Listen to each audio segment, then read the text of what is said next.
ଦୁଃଖର କଥା, ବହୁତ ଦୁଃଖର କଥା। ଏ କଳିଯୁଗରେ ତଥାକଥିତ କିଛି ରାମଚନ୍ଦ୍ର ଦଶରଥଙ୍କୁ ବନବାସ ପଠାଇ ଦେଉଛନ୍ତି। ଜୋର ଜବରଦସ୍ତ ବନବାସ ପଠାଇ ଦେଉଛନ୍ତି। ବୁଝିପାରିଲେ ନା? ସମସ୍ତଙ୍କ କଥା କହୁନି, କିଛି ଲୋକ, ଧନିକ ଲୋକ, ପ୍ରାୟ ସୋ କଲ୍ଡ ସକ୍ସେସଫୁଲ ଲୋକ ପିତାମାତାଙ୍କୁ ବା ପିତାଙ୍କୁ ବନବାସ ପଠାଇ ଦେଉଛନ୍ତି, ମାନେ ବୃଦ୍ଧ ଆଶ୍ରମ। ଦୁଃଖର କଥା ନା? ରାମାୟଣ ଦେଖି କ'ଣ ଶିଖିଲେ ଆମେ?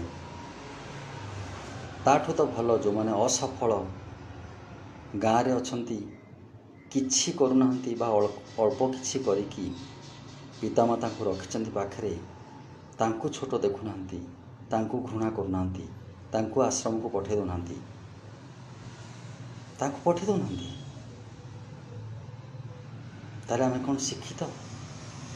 ଯଦି ଏମିତି କରୁଛେ, ତାହେଲେ ଆମ ଶିକ୍ଷାକୁ କ'ଣ କହିବି? ଆଉ କିଛି ଶବ୍ଦ ନାହିଁ।